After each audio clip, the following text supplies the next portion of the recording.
Assalamualaikum warahmatullahi wabarakatuh. Alhamdulillah, kita selalu memuji Tuhan kita Allah Subhanahu wa taala, zat yang paling layak untuk disembah, dicintai, ditakuti dan dihormati. Karena memang Dia menciptakan semua yang di langit, semua yang di bumi dan semua yang di kedalaman lautan, kelihatan atau tidak kelihatan oleh mata manusia. Dia zat yang telah menggantungkan segala nikmat yang Dia berikan kepada kita dengan kalimat mulia Alhamdulillah. Maka sering-seringlah mengucapkan kalimat yang mulia ini.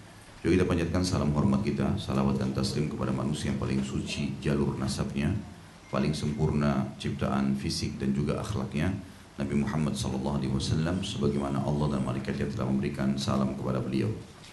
Masih melanjutkan bahasan kitab kita Pembatal Keislaman, dan kita sekarang masuk di halaman 210, pasal ke-6, perkataan-perkataan ulama dalam masalah berdoa kepada Allah atau kepada selain Allah Subhanahu wa taala. Jadi yang kita bahas yang lalu-lalu adalah doa. Kemudian sekarang kita masuk ke masalah perkataan ulama dalam berdoa kepada selain Allah Subhanahu wa taala. Kata beliau, sekarang kami paparkan beberapa ucapan ahli ilmu dalam pembahasan ini sebagai berikut. Ibnu Aqil berkata rahimahullah, ketika beban taklif, kalau mau tulis taklif itu adalah beban hukum ya. Jadi kalau orang sudah balik dikatakan dia sudah kena beban taklif. Taklif itu berarti beban hukum. Jadi kalau dia berbuat baik udah dapat pahala, kalau dia berbuat jahat, salah, sudah dihukum. Ketika beban taklif menjadi sulit atas orang-orang bodoh dan orang-orang lemah, maka mereka bergeser dari tuntunan syarak, tuntunan agama, kepada ta'zim, kepada tuntunan-tuntunan yang mereka letakkan untuk diri mereka. Maka tuntunan-tuntunan tersebut menjadi mudah bagi mereka, karena mereka tidak masuk ke dalamnya karena perintah selain mereka.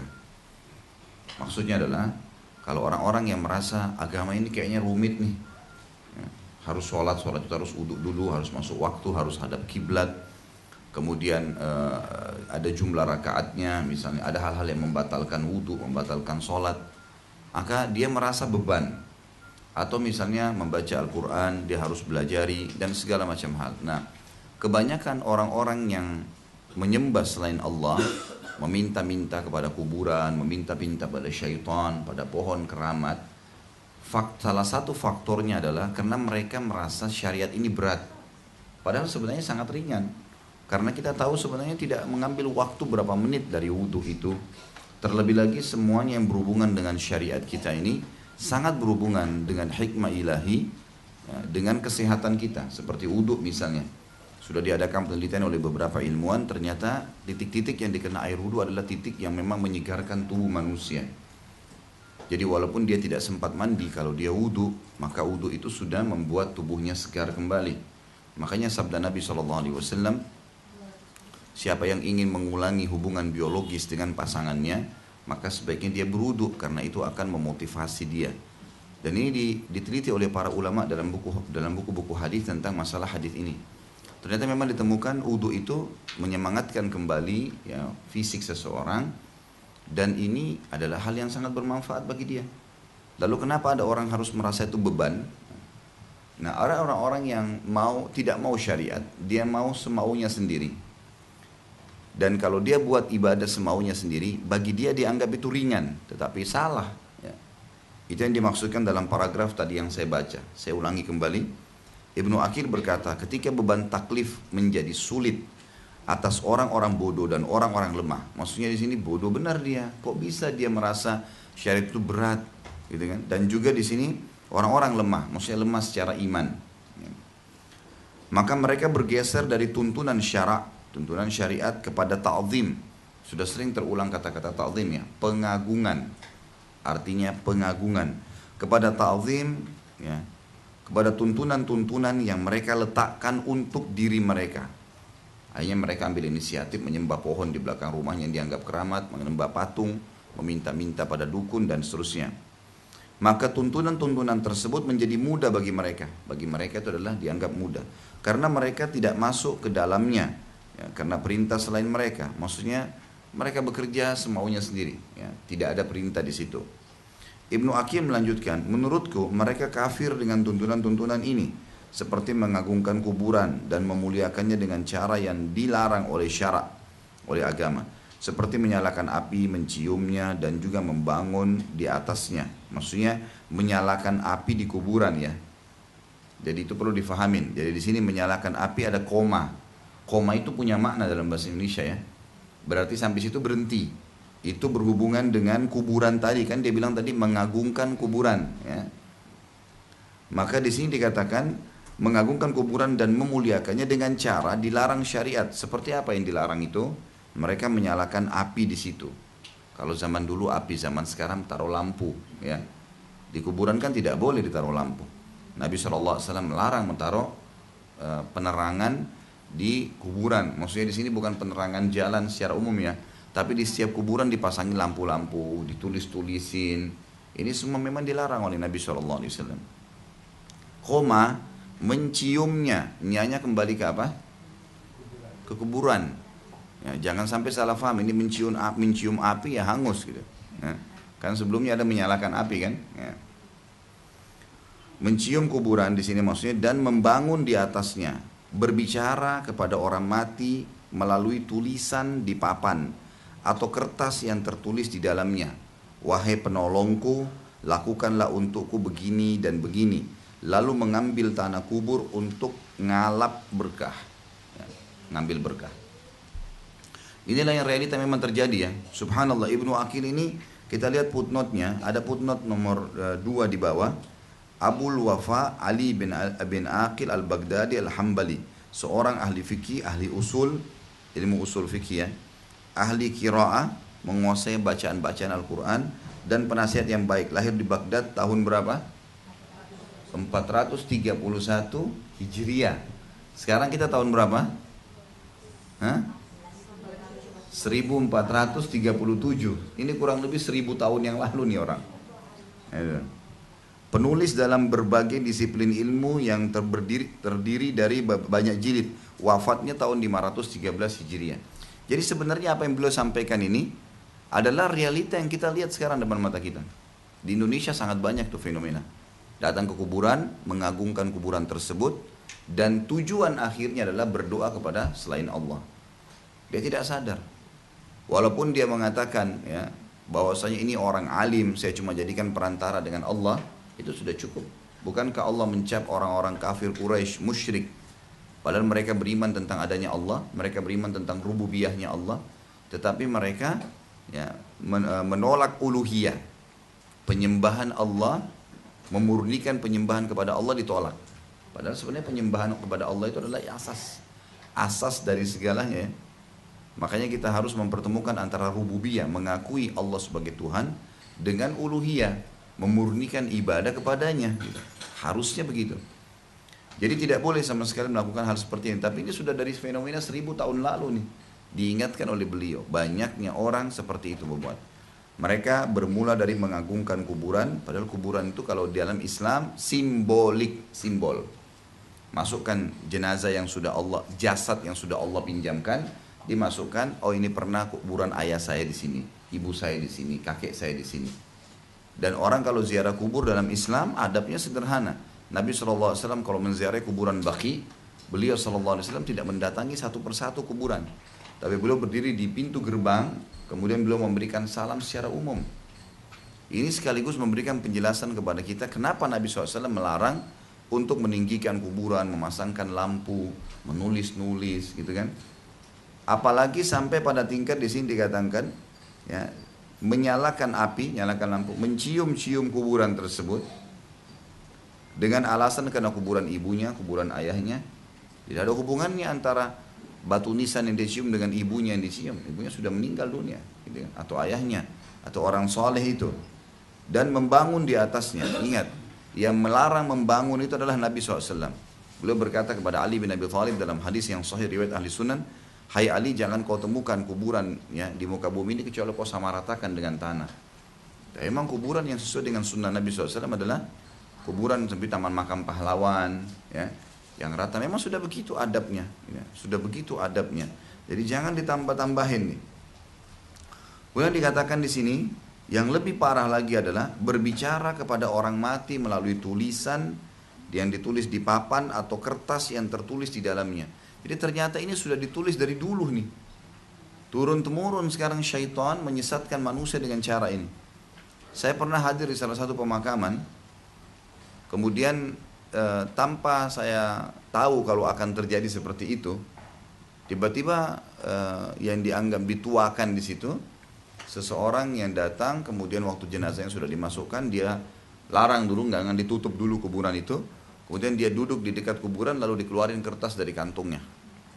Waktu itu dari kantong dia dikeluarin kertas, lalu dibaca bahasa Arab. Saya ngerti apa yang diucapkan, orang yang hadir nggak ngerti nih. Bahasanya itu adalah, wahai fulan bin fulan, kalau nanti malaikat datang kepadamu mungkar nakir bertanya, jawablah. Kalau dikatakan Tuhanmu Allah, siapa Tuhanmu, bilang Allah. Kalau ditanya siapa nabimu, bilang Muhammad. Kalau dikatakan siapa agama, bilang Islam, gitu kan. Lalu kemudian diajak ngobrol lama tuh orang mati. Gimana caranya nih? Makanya Imam Nawawi rahimahullah, kalau kita di Indonesia mengaku pengikut Syafi'iyah, Imam Nawawi adalah pengikut Syafi'i yang luar biasa, gitu kan.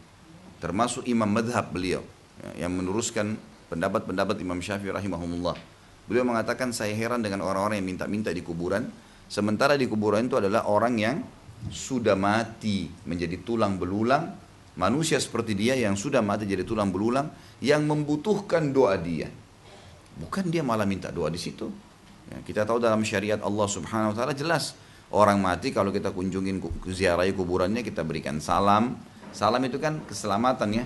Assalamualaikum, maksudnya keselamatan buat kalian, gitu.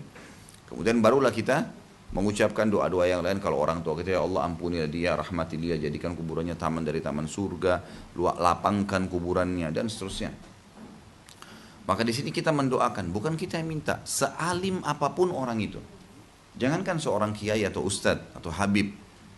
Kita lihat Nabi Muhammad SAW, orang yang paling mulia di muka bumi. Gak ada lagi di atasnya Nabi Muhammad SAW dari manusia. Pemimpin ada Adam hari kiamat. Tidak pernah ada satu riwayat pun para sahabat minta-minta di kuburan beliau setelah beliau meninggal. Tidak pernah sama sekali. Bahkan perkataan Abu Bakar jelas sekali. Ulama ahli sunnah menukil perkataan-perkataan ini untuk meluruskan pemahaman yang keliru.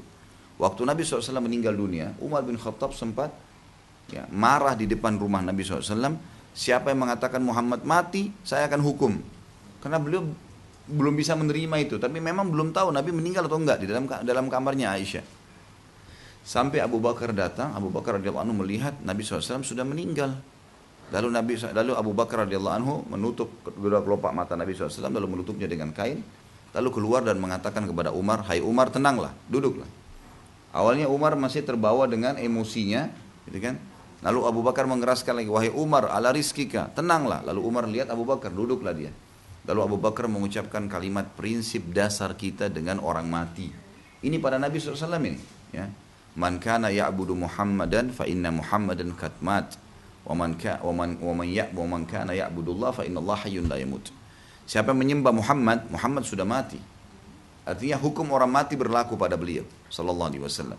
Kita bacakan salawat, iya, salawat itu kan doa ya. Kita tetap doakan beliau sallallahu alaihi wasallam, tapi hukum orang mati yang beliau ajarkan berlaku padanya.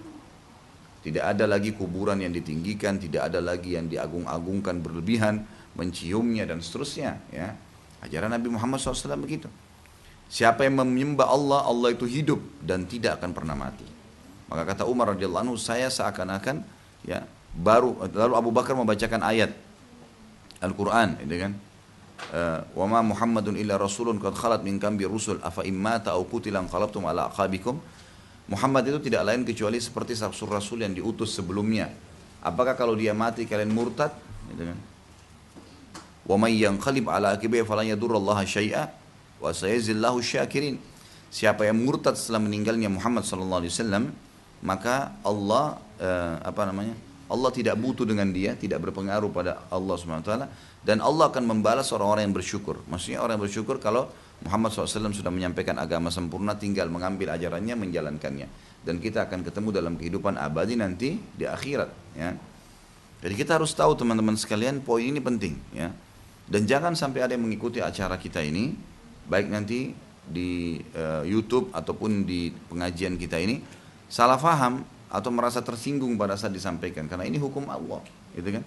Kalau anda merasa tetap saja mau melakukan, ya silahkan, tapi sudah sampai kepada Allah informasi. sudah sampai kepada Anda informasi dari Allah bahwa ini tidak boleh, dilarang. Ini sekarang kita akan nukil pendapat-pendapat ulama tentang masalah perbuatan tersebut dan saya sudah sebutkan tadi dalil-dalilnya. Ada orang yang berbicara dengan orang mati dan dia mengatakan, wahai penolongku, lakukanlah untukku begini dan begini, lalu mengambil tanah kuburan untuk ngalap berkah. Gak ada hubungannya berkah dengan tanah kuburan. Ya. Nabi Muhammad SAW tidak pernah menyuruh para sahabat mengambil tanahnya kuburan nabi-nabi. Bukan karena nabi-nabi sebelum Nabi Muhammad SAW? Bukankah Nabi Muhammad SAW mampu menyuruh sahabatnya untuk mencari kuburan para nabi-nabi? Bukankah Nabi Muhammad SAW mampu menyuruh mereka mengambil kuburan? Kalau bukan nabi-nabi, syuhada Uhud deh, syuhada Badr, kan bisa diambil, ditaruh di botol, dibawa pulang ke rumah, dijadikan bantal kan misalnya. Banyak yang bisa dilakukan. Tapi Nabi SAW tidak pernah perintahin itu. Gitu kan? Lalu untuk apa kita buat, saudaraku seiman? Untuk apa? Kenapa kita harus lakukan apa yang baginda Nabi SAW tidak lakukan? Kalau anda betul-betul mengaku pengikut Nabi Muhammad SAW, harus memurnikan ajarannya. Tidak boleh sama sekali. Dan ini selalu kita tekankan. Karena sampai pada tingkat di alam umat Islam sekarang, banyak kuburan yang bukan kuburan. Kuburan saja nggak boleh. Sekarang makam ada. Dibuat-buat. Nggak ada. Ya, biasanya kalau diistilahkan makam, kalau dalam bahasa Arab itu sebenarnya adalah ya replikanya. Bukan asli. Kemarin waktu saya diundang ke Hong Kong, kemudian ditanya oleh beberapa ibu-ibu di sana, banyak TKW kita, Ustaz, di sini banyak orang-orang mendatangi wilayah Cina, dari Hong Kong tinggal nyebrang ke Cina, gitu kan? Di situ dikatakan ada kuburannya Amr bin As, sahabat Nabi. Terus ngapain mereka ke sana, Bu? Ya mereka minta-minta, berdoa, dan banyak orang Indonesia yang pergi ke sana. Paling meramaikan kuburan itu orang Indonesia. Terus saya tanya, itu kuburan benar atau bukan? Terus ada satu saudara kita Muslim juga, orang Indonesia, sudah lama, sudah 17 tahun di sana, mengatakan, bukan Ustaz. Saya bahkan baca di situ tulis dalam bahasa Inggris ada, ini cuma replikanya, cuman makamnya. Alhamdulillah. Jadi ini cuma replika, ini bukan kuburan. Sedangkan kuburan saja nggak boleh, apalagi kalau cuma replikanya. Ya? Datang melakukan banyak kegiatan ritual yang tidak pernah ada perintahnya. Untuk apa kita habisin waktu pada hal yang tidak diperintahin? Ya, kan? Jelas Allah SWT tidak akan menerima amal yang tidak ada perintahnya. Bukankah wahyu sudah lengkap? Lalu untuk apa semua ini? Ya, untuk apa semua ini kita lakukan? Baik, Ibnu Taimiyah berkata dalam pendapat yang lain, ini tadi Ibnu Aqil sudah selesai ya. Siapapun yang berlebihan terhadap orang hidup atau orang saleh, lalu memberikan suatu bantu uluhiyah kepadanya, ya. Di sini maksudnya sifat ketuhanan padanya. Seperti dia berkata, ya sayyidi fulan, ampunilah aku, atau rahmatilah aku, atau berilah aku kemenangan, atau berilah aku rezeki, atau tolonglah aku dari kesulitan, atau lindungilah aku bertawakal kepadamu, menyerahkan urusanku kepadamu, atau kamu adalah penolongku, atau aku di dalam pertolonganmu, atau perbuatan dan ucapan yang mirip dengannya, di mana ia termasuk kekhususan rububiyah.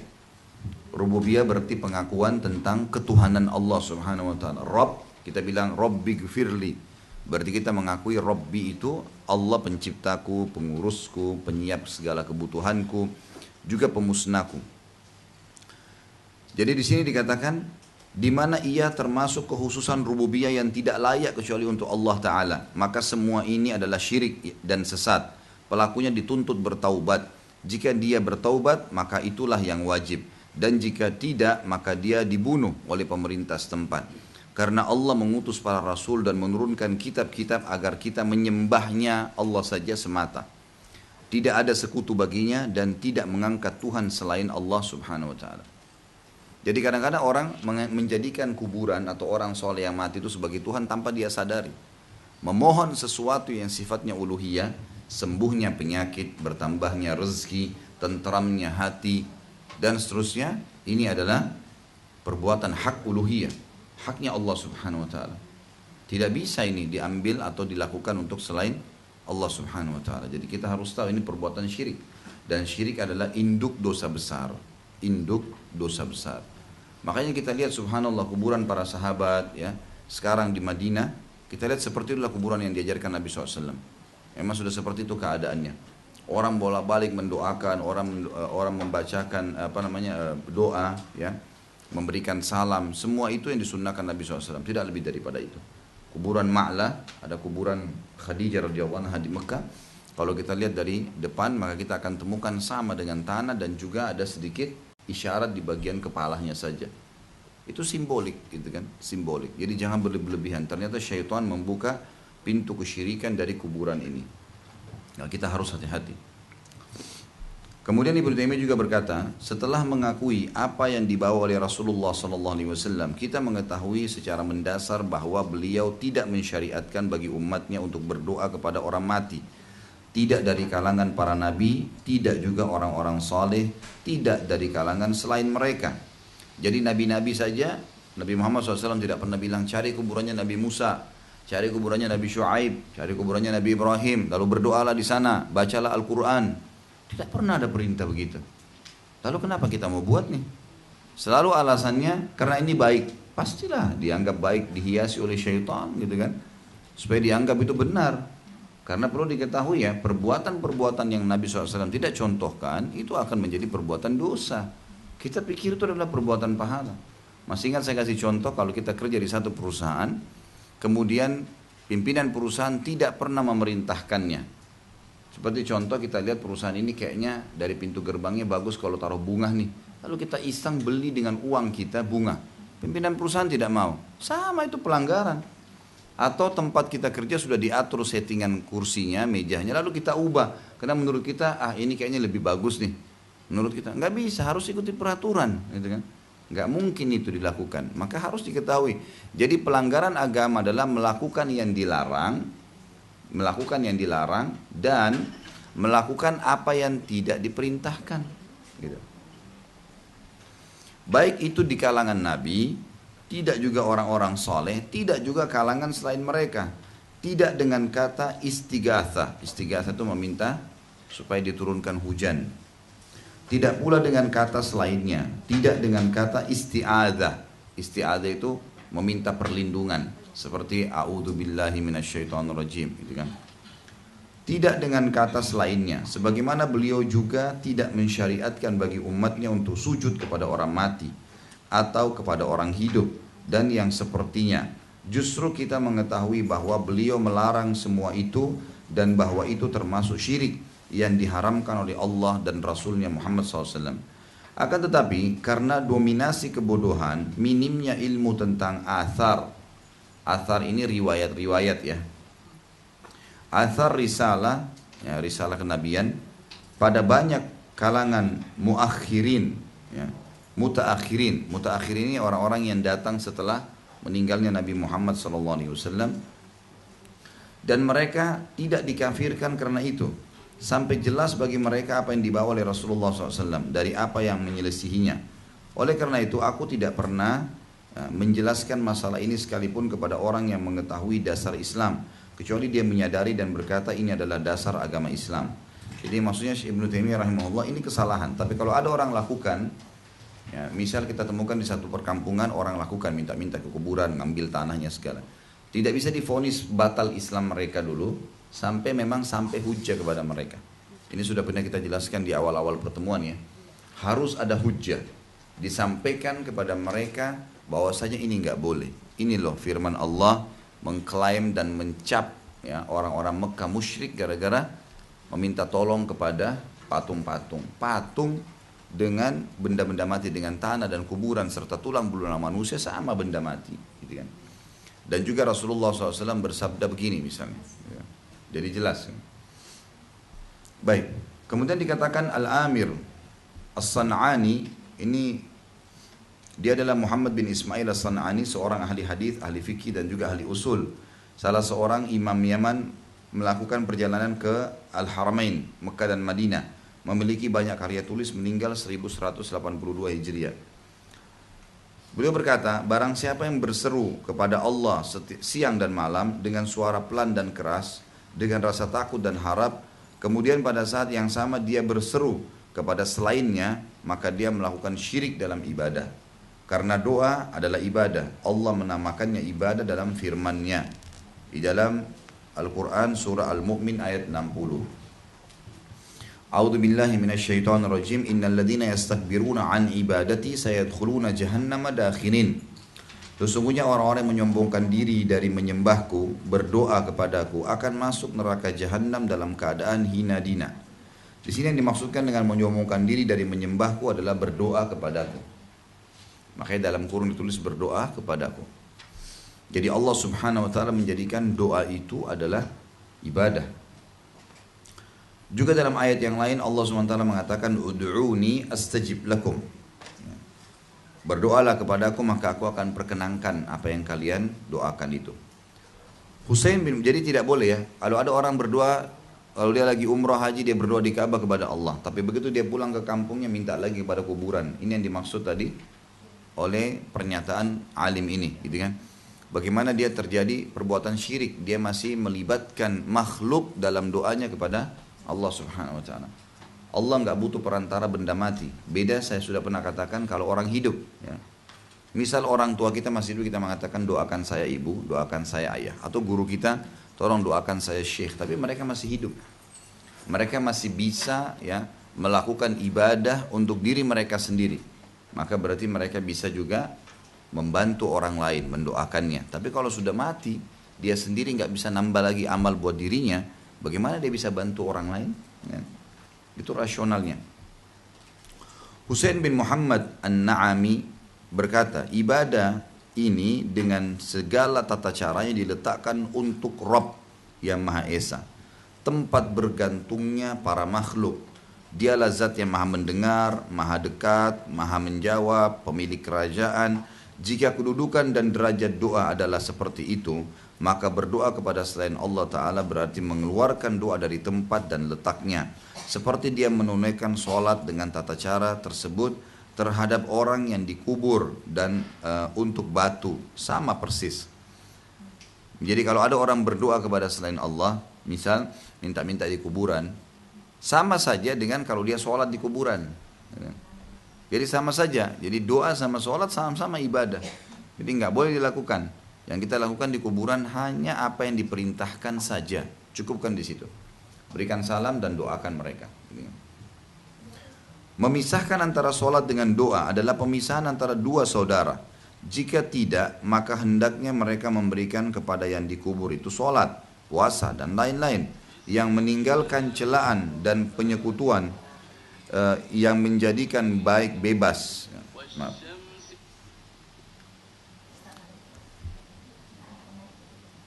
Oh iya. Jadi di sini dikatakan, jika tidak maka hendaklah mereka memberikan kepada yang dikubur itu sholat, puasa dan lain-lain. Yang meninggalkan celaan dan penyekutuan dan menjadi baik bebas dari kerusakan dan kemungkaran. Maha suci Engkau Rabb kami, ini adalah kedustaan yang besar. Lalu mengapa doa yang merupakan panji ibadah, yang merupakan rambu jelas dan ayat-ayat Al-Quran, bahkan ia pada hakikatnya adalah awal dari titik tolaknya, poros penggeraknya dicabut dari pusatnya, diturunkan dari puncak kedudukannya, sementara ia merupakan makna ibadah yang paling jelas dan paling masyhur, paling banyak ditetapkan dan ditentukan oleh nas. Ya. Jadi semua ini sebenarnya menjelaskan kepada kita tentang tidak bolehnya orang berdoa ya selain Allah Subhanahu wa taala, apapun alasannya. Apapun alasannya tidak dibolehkan seseorang berdoa kecuali kepada Allah Subhanahu wa taala. Ya, dibedakan tadi saya bilang kalau memang ada nas syar'i, ada dalil-dalil Al-Qur'an dan Sunnah, atau Al-Qur'an atau Sunnah, salah satunya yang menjelaskan kepada kita tentang bolehnya meminta doa kepada selain Allah, melalui dia kepada Allah, seperti orang yang masih hidup tadi saya bilang. Karena bolehnya seorang muslim mendoakan saudaranya muslim. Kalau lagi sakit kita mengatakan, misalnya Nabi SAW menyunahkan kita mengatakan tahur ma'asyifa, semoga kau lekas sembuh dan jadi pembersihan dosa-dosamu misalnya. Jadi itu kan ada, berarti orang hidup. Tapi orang mati sama sekali, dalil-dalil Al-Quran dan juga hadis-hadis Nabi SAW jelas melarang, tidak dibolehkan. Syekh Muhammad bin Abdul Wahab berkata, barang siapa berdoa kepada selain Allah, meminta kepadanya sesuatu di mana yang mampu hanyalah Allah, baik mendatangkan manfaat atau menolak mudarat, maka dia telah melakukan syirik dalam beribadah kepada Allah, sebagaimana Allah telah berfirman dalam surah Al-Ahqaf ayat 5 dan ayat 6. A'udzu billahi minasyaitonir rajim. Wa man adallu mimman yad'u min dunillahi man la yastajibu lahu ila yaumil qiyamati wa hum an du'aihim ghafilun. Wa idza husyira an-nasu kanu lahum a'da'an wa kanu bi'ibadatihim kafirin. Dan siapakah yang lebih sesat daripada orang yang menyembah sembahan-sembahan selain Allah, yang tiada dapat memperkenankan doa mereka sampai hari kiamat, dan mereka lalai dari memperhatikan doa mereka. Dan apabila manusia dikumpulkan pada hari kiamat, niscaya sembahan-sembahan itu menjadi musuh mereka dan mengingkari pemujaan-pemujaan mereka. Jadi orang-orang yang di kuburan itu pun kalau dibangkitkan hari kiamat nanti, mereka akan mengatakan, ya Allah, saya nggak pernah suruh nih. Ini mereka sendiri yang datang minta-minta kepada saya. Jadi musuh mereka sendiri.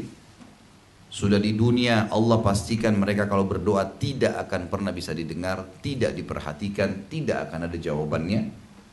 Plus lagi di akhirat nanti jadi musuh buat mereka. Sudah dosa yang mereka lakukan jadi musuh lagi sesembahan-sesembahan tersebut.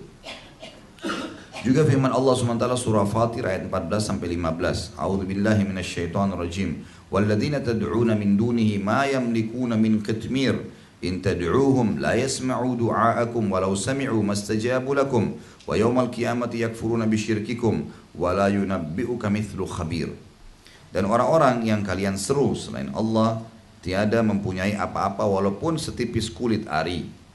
Jika kamu atau kalian menyeru mereka, mereka tidak mendengarkan seruan kalian. Dan kalau mereka mendengar, mereka tidak dapat memperkenankan permintaan kalian. Dan di hari kiamat mereka akan mengingkari kemusyrikan kalian, dan tidak ada yang dapat memberi keterangan kepadamu sejelas ini sebagaimana yang diberikan oleh Zat yang Maha Mengetahui. Syukurlah kita bisa mempelajari agama ini karena Allah sudah sampaikan. Tidak ada manfaatnya kita meminta kepada benda-benda mati ini. Dalam ayat ini Allah yang Maha Suci dan Maha Tinggi mengabarkan bahwa berdoa kepada selain Allah adalah syirik. Barang siapa yang berkata ya Rasulullah, atau ya Abdullah bin Abbas, atau ya Abdul Qadir, atau ya Mahjub. Mahjub ini maksudnya orang yang tidak kelihatan nih, tapi saya bisa dengar suaranya, gitu kan. Kadang-kadang mereka terpengaruh, syaitan bermain seperti itu. Dengan klaim bahwa dia menunaikan hajatnya kepada Allah Ta'ala, atau dia adalah pemberi syafaatnya di sisi Allah, atau perantara baginya kepada Allah, maka ini adalah syirik yang menghalalkan darah dan harta kecuali jika dia bertaubat darinya. Maksudnya secara hukum syar'i global pemerintah harus memberhentikannya, kalau tidak maka pemerintah menghukum mati orang seperti ini. Bukan malah disuburkan, bukan malah dibiarkan buat jadwal untuk mendatangi kuburan, bukan malah dibiarkan menghiasi, bukan kadang-kadang juga ada pemerintah setempat karena tidak faham membiayai. Mereka yang menghiasi kuburan itu, mereka yang datang minta-minta untuk minta jabatan. Ini subhanallah, semua adalah perbuatan syirik yang tidak boleh. Tidak boleh teman-teman sekalian, sadarilah Allah Subhanahu wa taala Zat yang Maha Sempurna telah menurunkan syariat yang sempurna kepada manusia yang sempurna, Nabi Muhammad SAW, maka hanya ikuti ajaran itu saja. Ada kisah nyata seorang dokter, dia hadir di sebuah pengajian. Saya kemarin mendapatkan informasinya dan luar biasa gitu, ada hal yang keajaiban yang terjadi. Jadi dia hadir di pengajian, lalu dengarlah ceramah Ustaz menyampaikan kalau Allah lah pemberi rezeki, Allah lah yang menyembuhkan. Dokter tidak bisa menyembuhkan, cuma bisa berusaha dan ikhtiar, menebak-nebak mungkin obat ini yang cocok. Ya, makanya sering pasien ada yang sembuh, ada yang tidak. Maka itu untuk menunjukkan kemahabesaran Allah yang memang hanya Allah saja yang bisa menyembuhkan. Lalu dia mengubah metode metode dalam mengobati pasien. Selama ini kalau ada pasien datang, keluhannya apa Bu? Keluhannya apa Pak? Sampaikanlah keluhan ini. Baik, ini resepnya saya tulis ya, silakan ya, cek. Seperti itulah, seperti umumnya dokter. Sekarang dia mengubah sistemnya. Dia membuat sebuah musola kecil di tempat prakteknya. Setiap ada pasien datang, dia bilang, Bapak orang muslim, Ibu orang muslim, memang iya, baik. Sekarang wudu, itu tempat wudu, coba sholat 2 rakaat, minta taubat kepada Allah dulu. Sholat taubat kepada Allah, sholat 2 rakaat. Karena ada hadis Nabi SAW yang memerintahkan, tidak ada seseorang yang berbuat dosa lalu dia sholat 2 rakaat lalu dia beristighfar kecuali Allah ampuni dosanya. Coba sholat, muhasabah, berapa menit nggak apa-apa saya tunggu, gitu kan? Coba minta kepada Allah Subhanahu Wa Taala supaya ya bisa disembuhkan penyakit ini. Lalu kemudian bicarakan apa yang dirasakan kepada saya. Bicara sama Allah dulu. Sujudlah orang, sholat, habis itu baru kemudian dia keluhkan masalahnya, gitu kan. Setelah itu banyak sekali pasien, bahkan begitu mereka selesai sholat, habis menangis sementara sholat, tidak sadar mereka nangis karena penyakit dianggap sudah kronis, duduk kembali di kursi tersebut, tiba-tiba mengatakan, saya kok rasa sudah sembuh. Sembuh. Dan banyak yang seperti itu. Dan pasien-pasien yang sudah pergi tidak kembali lagi sampai tangan kanan dokter ini mengatakan, kalau begini dok tidak ada lagi pasien yang datang. Dia ulang, dokternya mengatakan lagi, ingatlah yang memberikan rezeki Allah, bukan karena pasien ini. Kalau Allah memberikan rezeki maka akan datang tanpa ada pasien pun. Akhirnya luar biasa bagaimana tempat praktik dia dipenuhi dengan orang-orang, dan memang dia cuma kembalikan kepada Allah SWT. Berapa banyak orang yang seperti itu. Makanya saya pernah bahasakan Bapak Ibu sekalian, doa ini jangan dianggap remeh, jangan dianggap kapan perlu baru dibaca. Enggak. Allah jadikan kepada kita ada dua macam doa. Ada doa yang sifatnya memang kita ditentukan waktunya, tempatnya, dan diharuskan kita baca. Seperti misal doa mau makan, doa mau minum, ya, ditentukan waktu, tempat, dan jenisnya. Doa mau tidur, doa bangun tidur, mau pakai baju, doa buka baju, kan gitu. Doa berhubungan biologis, doa masuk kamar mandi, keluar kamar mandi. Semua sudah ada penentuannya. Ada doa-doa sholat, doa ruku ada, i'tidal ada, sujud ada, di antara dua sujud ada, doa sebelum salam ada. Memang ada sudah ditentukan waktu, tempat, dan jenisnya. Agar kita akan terus terikat dengan Allah Subhanahu wa taala di situ. Ada juga doa-doa yang sifatnya memang masalah kita yang kita ingin sampaikan kepada Allah. Maka masalah yang kita sampaikan kepada Allah Subhanahu wa taala ini itu adalah masalah-masalah pribadi. Ada orang sakit minta disembuhin, ada orang miskin minta dikayakan, ada orang yang belum berpasangan minta diberikan pasangan, dan seterusnya. Maka doa-doa ini dibuka oleh Allah Subhanahu wa taala. Coba bayangkan Bapak Ibu sekalian, kalau kita kerja di satu perusahaan, kita punya telepon khusus, hotline-nya dikasih oleh pimpinan perusahaannya ini, ada apa-apa telepon ke saya langsung. Kita punya masalah apapun tinggal telepon, saya punya masalah ini, diselesaikan sama dia. Seketika pada tinggal telepon, langsung bisa diselesaikan sama dia. Tentu kita merasa bangga dibandingkan pegawai yang lain. Kita punya jalur khusus untuk langsung telepon masalahnya seperti ini. Sebenarnya ini contoh rasional. Doa itu seperti itu, hotline langsung kepada Sang Pencipta. Tidak butuh banyak syarat. Tidak butuh banyak syarat. Dia tinggal mengikhlaskan niatnya, memulai dengan tahmid dan salawat, sampaikan hajatnya. Apa saja, seberat apapun. Bukankah kita kadang-kadang kalau mau menyampaikan hajat kita, kalau ke presiden itu butuh luar biasa. Jalur-jalurnya, link-linknya untuk bisa sampai ketemu dan menyampaikan hajat. Nah ini subhanallah sudah langsung berdua kapan saja, detik ini pun Bapak Ibu bisa langsung berhubungan dengan Sang Pencipta dan bisa minta apa saja, ya, yang mungkin mustahil pun di mata manusia bisa diberikan oleh Allah Subhanahu Wa Taala. Maka doa itu sangat luar biasa, jangan dianggap remeh. Sebelum ke dokter berdoa dulu, sebelum keluar rumah belanja barang berdoa dulu. Bahkan kalau perlu sampai hal yang kecil, berdoalah kalau mau minta supaya parkiran dapat, misalnya. Iya. Berdoalah pada saat mau beli baju di toko supaya bajunya ada. Berdoalah pada saat mau makan siang nanti emang dapat makanannya. Berdoa segala sesuatu harus dilakukan, sampai pada hal-hal yang kecil. Karena doa itu dia ibadah. Artinya kita lihat nggak lihat hasilnya, kita akan mendapatkan pahalanya. Tetap akan ada gitu. Asy-Syaukani berkata, mengikhlaskan tauhid tidak terwujud kecuali dengan memberikan seluruh doa kepada Allah. Permohonan, istighatha, minta turun hujan, harapan, keinginan, mewujudkan kebaikan dan menolak keburukan kepada Allah, ya, hanya kepada Allah, dan juga hanya yakin itu adalah jalan keluar darinya, dan tidak kepada selain Allah serta tidak dari selainnya. Jadi tidak akan ada kemampuan selain daripada Allah Subhanahu wa taala yang mampu memberikan apapun kepada kita. Allah Subhanahu wa taala berfirman dalam surah Jin ayat 18. A'udzu billahi minasyaitonir rajim. Fala tad'u ma'allahi ahada.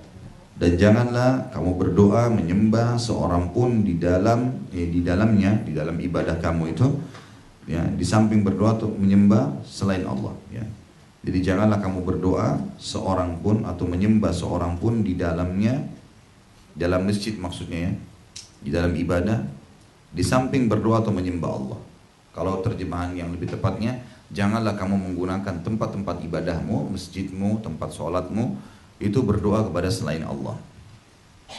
Surah Ar-Ra'd ayat 14 juga berbunyi, A'udzubillahi minasyaitonirrajim, lahu da'watul haqq, walladzina yad'una min dunihi la yastajibuna lahum bisyai'. Al-ayah, hanya bagi Allah lah hak mengabulkan doa yang benar. Maksudnya benar ikuti hukum-hukum yang telah ditentukan. Tentu kalau orang minta yang haram, Allah tidak akan kabulkan. Atau minta dengan makanan, minuman dan pakaiannya haram, tidak akan dikabulkan. Sebagaimana sudah kita sebutkan beberapa poin tentang syarat diterimanya doa. Dan berhala-berhala yang mereka sembah selain Allah tidak dapat memperkenankan sesuatu pun bagi mereka. Asy-Syaukani juga berkata di tempat yang lain, syirik adalah berdoa kepada selain Allah dalam perkara yang merupakan kekhususannya Allah, atau meyakini kodrat pada selainnya dalam perkara di mana yang mampu atasnya hanyalah Allah, untuk atau mendekatkan diri kepada selain Allah dengan sesuatu di mana ia tidak digunakan untuk mendekatkan diri kecuali kepada Allah, seperti misalnya meminta kesembuhan, meminta diberikan rezeki, ya sesuatu yang tidak ada hubungannya dengan manusia gitu. Dan sekedar penamaan orang-orang musyrik terhadap apa yang mereka jadikan sebagai sekutu-sekutu dan dengan berhala, patung dan Tuhan lain selain Allah adalah tambahan terhadap penamaan dengan wali, kuburan dan tempat keramat, sebagaimana dilakukan oleh banyak kaum muslimin. Akan tetapi hukumnya adalah satu jika terwujud pada orang yang meyakini wali dan kubur apa yang terwujud pada orang-orang yang meyakini patung dan berhala, artinya bisa memberikan manfaat. Ya. Karena syirik bukan sekedar pemberian sebagian nama kepada sebagian bentuk, akan tetapi syirik adalah melakukan sesuatu yang menjadi kekhususan Allah Ta'ala untuk selainnya, baik selain Allah tersebut diberi nama seperti yang dilakukan orang-orang jahiliyah atau nama-nama lain. Jadi bukan nama yang menjadi sebab tetapi hakikatnya. Kesimpulannya adalah Syaukani mengatakan rahimahullah, kalau orang-orang yang menyembah atau meminta-minta kepada kuburan wali, nabi atau siapa saja, itu sama tujuannya dengan orang yang menyembah berhala. Maksudnya menganggap bisa memberikan manfaat atau mudarat berarti sama saja. Karena beliau mengatakan di sini bukan masalah namanya, kuburan kah, pohon kah, gitu kan, wali kah atau patung kah, tetapi adalah tujuannya, hakikatnya. Kalau sama, menyembah atau meminta kepada selain Allah atau menjadikan benda mati perantara dengan Allah, maka sama saja. Ya. Syekh Abdul Latif bin Abdurrahman bin Hasan dalam konteks ini berkata, termasuk mustahil secara syar'i fitrah dan akal. Fitrah itu sesuatu yang masih alami di dalam diri seseorang kalau dia belum melakukan perbuatan-perbuatan yang melanggar agama. Jika syariat Islam yang suci lagi sempurna ini datang membolehkan berdoa kepada orang mati, orang-orang yang tidak hadir, beristighatha, minta turun hujan kepada mereka dalam perkara penting dan dalam kondisi sulit. Islam nggak mungkin membiarkan itu. Pastinya Islam, ya, dan juga fitrah manusia yang normal kalau mengenal Tuhannya, maka dia tahu Islam tidak mungkin mengajarkan itu, minta-minta pada kuburan. Dan saya sudah kasih tadi fakta yang paling jelas. Tidak pernah ada satu riwayat pun dari Nabi SAW menyuruh para sahabat mencari kuburan para nabi-nabi. Bukankah Nabi SAW mampu pada saat itu? Sangat mampu. Bisa minta petunjuk sama Allah. Bahkan untuk para sahabat menanyakannya, Rasulullah, di mana kuburannya Musa alaihissalam? Apa kata Nabi SAW? Ada di sebuah gunung di wilayah Palestina dan jarak dari gunung itu lemparan batu. Nggak jelas gitu. Nabi SAW maksudnya di sini nggak jelas, tidak menitik beratkan di situ loh kuburannya. Ambil tanahnya ya, berdoa di sana ya, pergi sana ya untuk berbaca Al-Quran. Tidak pernah kita temukan riwayat. Syuhada Uhud, syuhada Badar, tidak pernah dilakukan hal yang sama. Penghuni kuburan Baqi tidak pernah sama sekali. Tidak, para sahabat tidak pernah, Nabi SAW berikan sahabat, tidak pernah sahabat perintahkan para tabi'in, tidak pernah tabi'in perintahkan pada tabi'in. Yang melakukan ini betul-betul orang yang jauh dari syariat Allah Subhanahu Wa Taala, tapi mengatasnamakan Islam, dan akhirnya diwariskan turun-temurun dan terjadilah perbuatan syirik.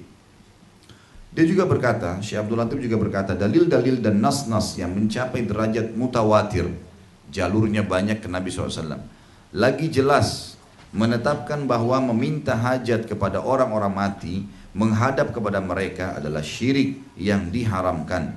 Pelakunya adalah orang-orang paling bodoh, makhluk paling sesat, dan dia termasuk orang yang berpaling dari Rabb-nya, menjadikan sekutu-sekutu dan tandingan-tandingan baginya, bagi Allah, dalam ibadah yang tidak layak untuk selainnya dan tidak patut bagi selain Allah.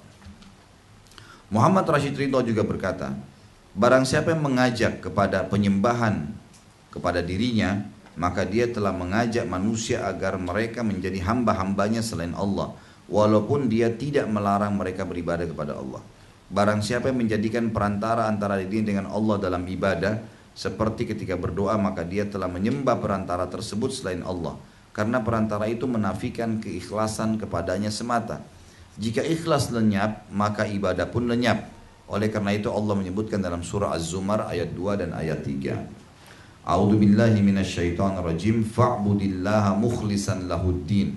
Ala lillahi dinul khalis. Walladzina ittakhadhu min dunihi awliya'a ma na'buduhum illa liyuqarribuna ila Allahi zulfa. Maka sembahlah Allah dengan memurnikan ketaatan kepadanya. Kata-kata sembah maksud dalamnya adalah doa, sholat, zikir, apa saja yang sudah diajarkan itu dijalankan. Murnikan ketaatan kepadanya. Ingatlah, hanya kepunyaan Allah lah agama yang bersih dari syirik.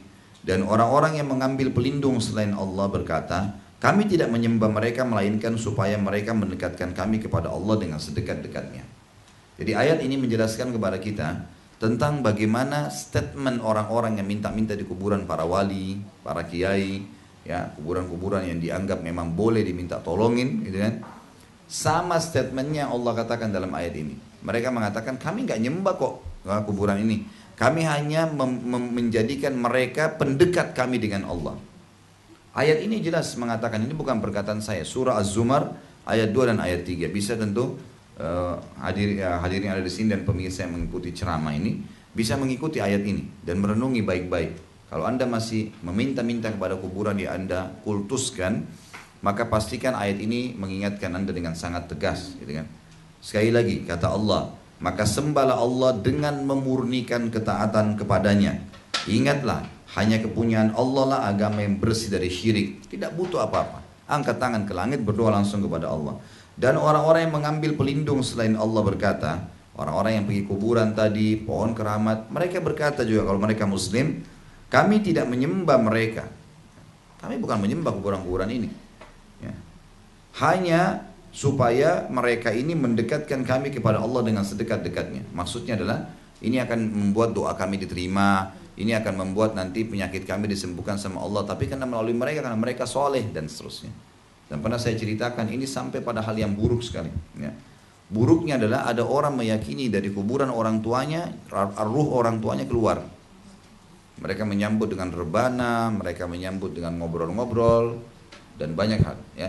Sebagaimana pernah saya ceritakan, salah satu teman dekat saya, Ustaz Salim Al-Muhdar, semoga Allah jaga beliau pernah ceritakan tuh, bahwasanya ada tetangga yang melakukan itu.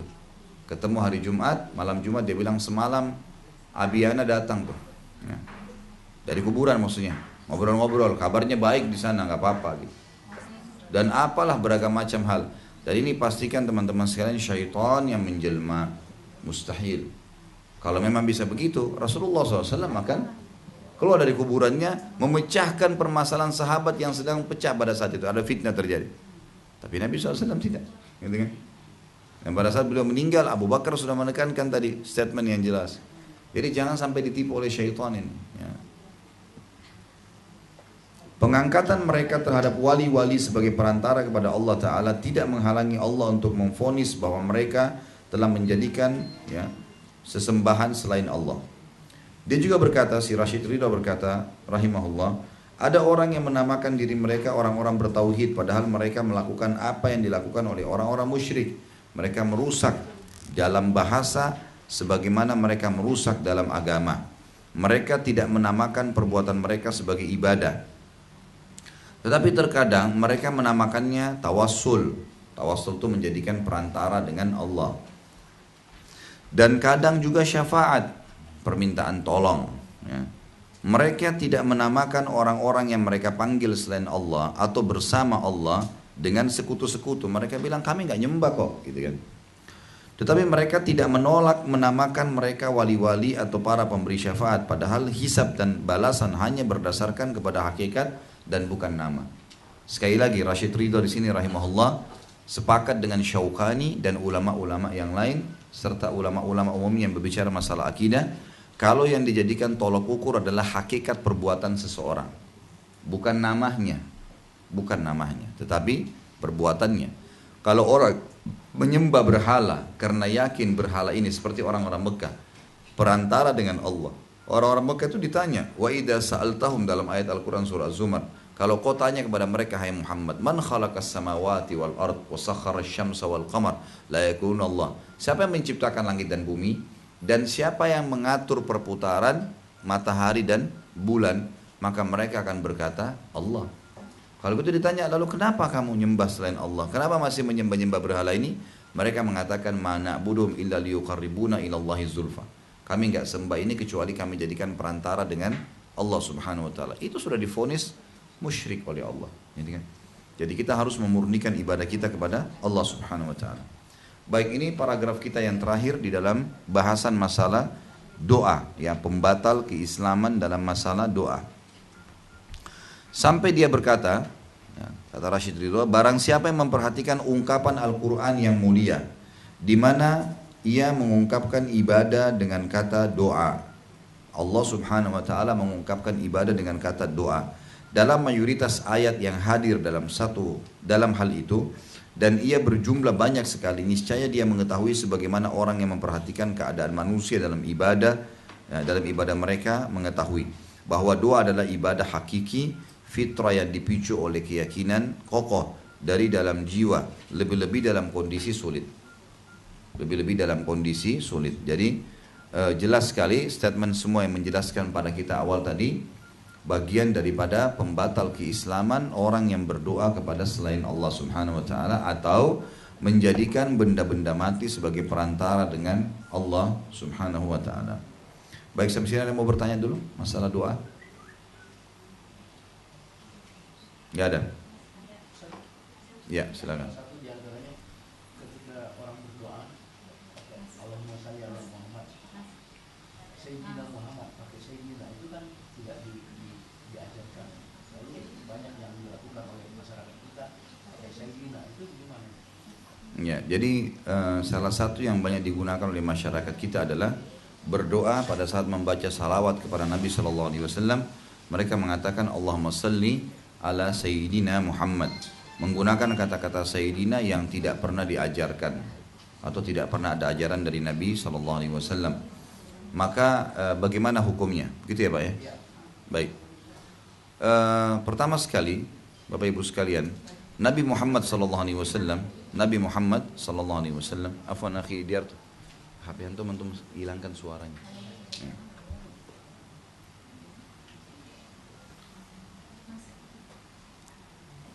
Jadi Nabi SAW, kalimat yang paling cocok didatangkan sebagai kata ganti nama beliau atau memang dihubungkan dengan nama beliau adalah Nabi dan Rasul. Ya, Nabi dan Rasul. Tidak butuh kata ganti yang lain. Kata-kata Sayyidina itu bahasa yang mulia sebenarnya, tuanku, ya. Tetapi jangan lupa, kata-kata Sayyidina bisa kita ucapkan kepada siapa saja. Ya. Saya bisa mengatakan kepada ayah saya Sayyidina. Saya bisa mengatakan kepada atasan saya Sayyidi, tuan saya, gitu kan? Kata hormat. Makanya biasa ada orang di acara-acara kalau dalam bahasa Arab itu mengatakan Sayyid, siapa? Saya Muhammad namanya. Sayyid Muhammad silakan berdiri. Gitu. Itu berarti Tuan Muhammad silakan berdiri. Sayyid Yusuf silakan berdiri. Sayyid itu berarti tuan, ya. Ini boleh dipakai untuk semua orang. Kalimat ini kata sebagian ulama sebenarnya, ya, ini kalau diucapkan kepada Nabi SAW menurunkan derajat Nabi SAW. Karena kata yang lebih mulia, lebih tinggi adalah Nabi dan Rasul. Karena tidak bisa dipakai oleh semua orang, ya, nggak bisa dipakai oleh semua orang. Jadi memang hadis Nabi SAW itu punya makna secara bahasa. Seperti beliau mengatakan, la tatrutni kama atratan Nasara ibnu Maryam, Walakin qulu Abdullahi wa rasuluh. Jangan kalian berlebihan dalam memuji saya. Jangan sampai salah dalam memuji saya nih, gitu kan? Sebagaimana Nasara memuji salah Isa. Ya, mereka sampai mengatakan Isa anak Tuhan atau Tuhan itu sendiri. Tapi katakanlah aku adalah Abdullahi wa rasuluh. Penggunaan kata-kata itu. Hambanya Allah dan utusannya. Atau kita menggunakan Nabi Allah, gitu kan? Karena selalu dalam hadis Nabi SAW membiarkan sahabat mengatakan anin Nabi SAW, dari Nabi SAW. Tidak pernah nggak Bapak Ibu temukan hadis atau satu saja hadis tertulis an Sayyidina Muhammad? Pernah nggak? Nggak ada itu. Coba deh cari baca hadis apa saja di buku semua hadis, tidak pernah ada dalam sanad hadis, gitu kan? Dari Abdullah bin Umar dari tuan kami Muhammad SAW. Sayyidina Muhammad, tidak pernah. Tapi pasti an Rasulillah, anin Nabi sallallahu alaihi wasallam, kan gitu. Karena Nabi dan Rasul lebih tinggi memang. Nabi dan Rasul lebih tinggi, tidak semua orang milikin. Apalagi memang Nabi Muhammad SAW adalah penutup para Nabi dan Rasul. Maka semestinya kita faham ini secara bahasa ya. Penggunakan kata Sayyidina menurunkan derajat Nabi Muhammad SAW itu. Karena memang itu untuk umumnya orang bisa digunakan. Kenapa kita nggak katakan Nabi Muhammad, gitu kan? Allahumma salli ala nabiyina Muhammad, Allahumma salli ala rasulillah. Itu kan lebih tepat ya. Semestinya secara rasional begitu. Jadi Allahu alam. Kalau saran saya dan kembali kepada pendapat para ulama, lebih baik kata Sayyidina ditinggalkan dari Nabi SAW. Karena akan menurunkan derajat beliau SAW. Gunakanlah kata-kata Nabi atau Rasul. Karena ini tidak bisa dipakai untuk orang lain. Kalau Sayyidina masih bisa. Coba deh perhatikan, kalau misal ada yang mengerti bahasa Arab ataupun mungkin pemirsa yang mengikuti ceramah ini, kalau lihat acara-acara orang-orang Arab lagi kumpul, pasti bisa memanggil tamunya Sayyid. Sayyid Fulan, Sayyid Fulan. Tapi nggak bisa dia mengatakan Nabi Fulan, nggak bisa. Nggak bisa, karena Nabi itu tinggi sekali. Jauh dengan Sayyidina, jauh sekali. Gitu kan? Berarti orang menurunkan itu. Nabi SAW sangat mulia. Harusnya kita mengatakan Nabi dan Rasul. Ini harus kita fahami. Kan itu. Salah satu memang yang merupakan syarat diterimanya doa dan sudah kita sebutkan yang lalu adalah membaca tahmid dan salawat kepada Nabi SAW. Memang harusnya. Jadi kalau kita baca Allahumma salli ala Muhammadin atau ala nabiyyina Muhammadin atau Allahumma salli ala Rasulillah, gitu kan? Itu semua adalah kalimat-kalimat yang lebih pantas untuk diucapkan. Allahu a'lam. Saya pernah mendengar tentang berkirim Al-Fatihah kepada orang yang sudah meninggal tidak ada dalilnya. Lalu bagaimana dengan doa? Apa yang diucapkan untuk mendoakan atau mengirim pahala kepada orang yang sudah meninggal? Jadi masalah sampainya baca Al-Quran kepada orang mati atau tidak khilaf di antara ulama. Khilaf. Tapi kalau kita kembali kepada dalil yang sahih, lafadz hadis tidak pernah disebutkan memang Nabi Muhammad SAW pernah menyuruh untuk membacakan surah Al-Quran untuk orang mati, gitu kan? Tentu saja kalau ada orang yang mengatakan ini buktinya ada pendapat ulama, yaitu hak mereka, silakan saja, gitu kan? Tapi khusus kalau pengajian yang saya bina, saya juga menyampaikan kalau saya pribadi belum pernah menemukan dalil dan dari ulama-ulama yang pernah saya belajar dari mereka, walaupun memang keterbatasan ilmu saya tentunya ada, tapi saya tahunya memang mereka mengatakan memurnikan ajaran baginda Nabi SAW adalah hal yang positif, hal yang sangat baik, ya. Hal yang sangat baik karena memang itu berarti menghormati Nabi SAW. Termasuk salah satu penghormatan terhadap Nabi adalah memurnikan ajarannya. Karena kalau kita tambah-tambah nih, yang Nabi tidak pernah contohkan, ada celah di mana seakan-akan kita anggap Nabi SAW belum menyampaikan sesuatu. Masih ada yang tertinggal tuh. Atau kalau kata langsung kita bisa mengatakan, maaf Rasulullah saya lebih tahu daripada anda. Kalau Nabi nggak sampein gimana caranya kita kerjakan, kan gitu. Jadi semestinya teman-teman sekalian, kita seharusnya ya melakukan untuk orang mati apa yang Nabi SAW sudah ajarkan. Cukupkan dengan itu. Seperti hadis Nabi SAW, kalau anak Adam meninggal dunia terputus kecuali dari 3 sumber, sedekah jariyah, berbanyak sedekah. Kotak masjid yang sudah kita sumbang kemarin, niatin buat ibu kita dan ayah kita, lewat lagi hari ini kasih lagi. Tiap hari cari sumber-sumber. Hari Jumat misalnya atau hari-hari tertentu kita, hari Jumat biasanya itu banyak fakir miskin kumpul di masjid dekat rumah. Baik beli makanan gitu kan, bagiin kepada mereka. Ya, bisa buat diri kita sedekah yang sifatnya disedekahkan. Semua itu bisa untuk diri kita dan untuk juga keluarga kita yang sudah meninggal, gitu kan. Kemudian ilmu yang bermanfaat, apapun yang pernah diajarkan oleh beliau-beliau yang sudah meninggal, wasiat-wasiat yang baik, yang santun, yang mengajak kepada amal soleh, ya, atau bermanfaat bagi orang, maka itu jadi ilmu amal jariah buat mereka. Atau anak soleh yang mendoakan, atau juga masuk dalam dalilnya haji dan umroh. Cukup kan sampai situ, memang karena itu ada dalilnya gitu kan. Memurnikan ajaran baginda Nabi Muhammad SAW, teman-teman sekalian, ya, ini betul-betul sebenarnya menghormati beliau. Karena orang yang menambah-nambah sama dengan orang menganggap Nabi SAW masih ada yang belum disampaikan. Atau seakan-akan dia lebih hebat daripada Nabi karena Nabi belum sampaikan. Dia tahu, Nabi nggak tahu. Gimana caranya? Nabi SAW tidak meninggal dunia kecuali Allah sudah turunkan surah Al-Ma'idah ayat 3. A'udzubillahi minasyaitonirrajim. Al-yawma akmaltu lakum dinakum wa atmamtu alaikum ni'mati wa raditu lakumul Islam madina. Hari ini aku sempurnakan agama kalian, nikmatku pada kalian, dan juga aku ridho Islam sebagai agama kalian. Kata Ibnu Katsir, ayat ini tidak turun kecuali menandakan Nabi Muhammad SAW tidak meninggal kecuali sudah menyampaikan semuanya. Yang putih, yang hitam, yang kecil, yang besar, yang samar, yang terang, semuanya sudah disampaikan. Kita nggak butuh apa-apa.